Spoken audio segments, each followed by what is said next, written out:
Chers amis, nous sommes très heureux de vous lire. Et notre devoir,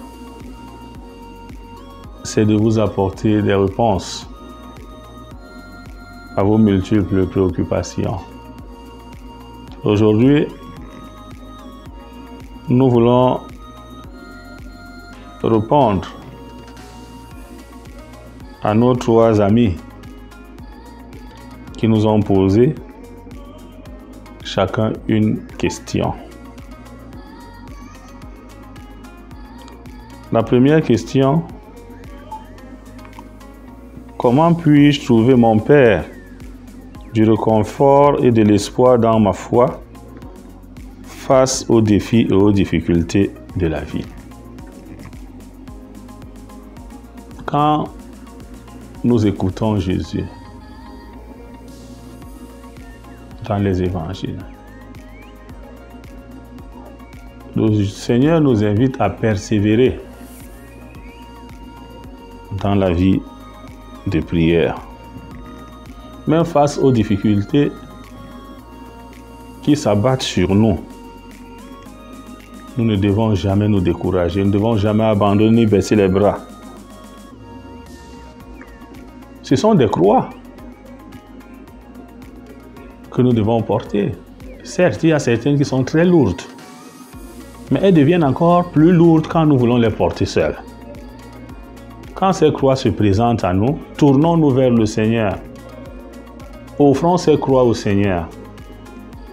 Le Seigneur saura les alléger, il saura nous donner la force, le courage et les moyens de les porter, de les accepter et de les supporter. Et si nous accrochons au Christ, malgré les difficultés, les défis que nous pouvons rencontrer, le Seigneur s'est transformé pour nous parce que nous sommes ses amis. Lui-même nous le dit: je ne vous appelle plus serviteurs, mais je vous appelle mes amis. Il saura transformer ses croix en joie et en gloire. Et face aux défis,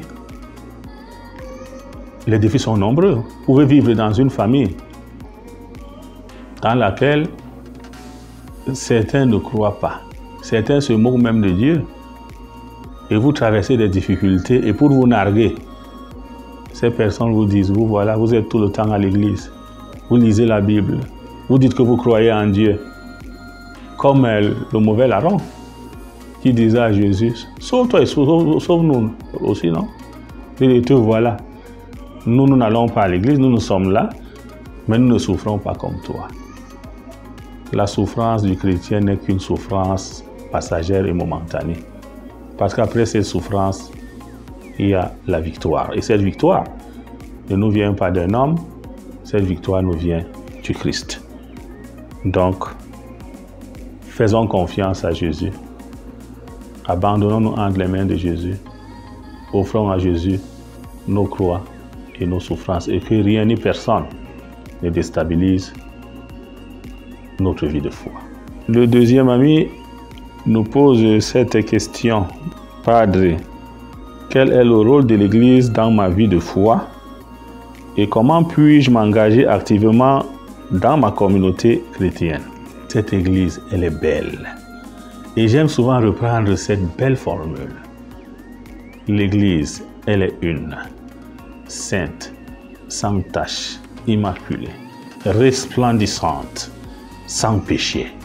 Mais au sein de l'Église, il y a les pécheurs que nous sommes, vous et moi. Et vous voyez, elle est tellement très belle parce que quand Dieu fait des choses, il sait lui-même organiser ces choses. Le rôle de l'Église dans notre vie de foi. Quand il faut baptiser les enfants, même des adultes, regardez, quelquefois c'est des gestes anodins. Nous ne nous arrêtons même pas sur ces gestes. Le baptême commence à l'entrée de l'église. Et quand ça commence à l'entrée de l'église, après la formule d'accueil, on nous introduit à l'église. Parce que c'est la communauté qui nous accueille. C'est une nouvelle famille qui nous accueille, la famille spirituelle. Elle est d'abord là. Cette communauté, ces personnes, ces frères et sœurs qui sont déjà des baptisés sont là comme des témoins. Et ils ont aussi la mission de nous accompagner dans notre vie de foi. Donc vous voyez que l'Église, son rôle, il est même d'abord un rôle spirituel. Parce que même dans les formules, on invite les chrétiens à prier pour ceux qui viennent de recevoir les sacrements. Donc il y a d'abord cette mission qui consiste à prier. Cette mission qui consiste à accompagner, à guider, à orienter, à donner des conseils à ceux-là et à être des modèles pour eux à travers pas seulement nos paroles, mais notre témoignage de vie. Maintenant, pour s'engager activement, le pape François, lors de l'une de ses catéchèses à la place Saint-Pierre, lançait ce message aux chrétiens. Soyez dans l'Église qui est la vôtre des acteurs et non des spectateurs. Un acteur, qu'est-ce qu'il fait? Il prend part, il s'engage, il participe, il aime ce qu'il fait. Le spectateur, quant à lui, il est hors de ce qui se réalise. Il ne fait qu'observer, mais il peut même critiquer, alors que lui-même n'a pas de capacité. Prêt même quelquefois à détruire. Donc, pour être un acteur dans l'église, dans votre paroisse, vous pouvez faire partie d'un mouvement, d'une chorale, d'une association, ou dans le cas contraire, vous pouvez, si vous n'êtes pas dans un mouvement ou dans une association, apporter votre pierre à l'édification de votre paroisse et de votre église. Pour que, en toute âme et conscience, quand on parle de la paroisse qui est la vôtre, on parle de votre église, que vous ayez vous-même cette satisfaction d'avoir fait ce que l'église attend de vous comme chrétien. La dernière question qui nous est posée par un autre ami. Padre, comment puis-je interpréter et appliquer les enseignements bibliques dans ma vie quotidienne au Cameroun? C'est une question piège, hein? Pour quelle raison? Tout simplement parce que notre ami pose ici une question fondamentale. Vivant dans une société où il y a la corruption, dans une société dans laquelle il y a le vol, il y a les détournements et il est chrétien. Or, il vit dans ce milieu et comme le Seigneur nous l'apprenait dimanche dernier, il disait ceci: je prie pour eux, pas pour que tu les retires du monde, mais que tu les gardes du mauvais. Donc, comme chrétien, il faut vivre dans ce monde étant différent des autres, en vivant la parole de Dieu, les commandements de Dieu que tu lis et que tu connais, et aider aussi les autres à découvrir cette parole de Dieu et ses commandements.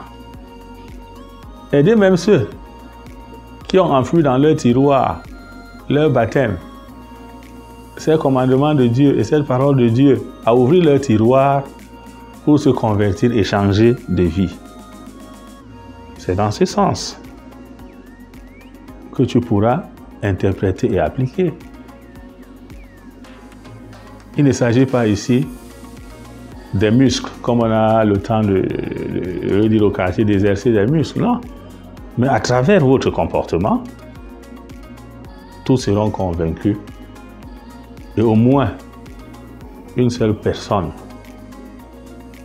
pourra se convertir. Et Jésus nous dit, il y a plus de joie au ciel quand il y a un seul pécheur qui se convertit. Donc, restons fidèles à notre baptême partout où nous nous trouvons.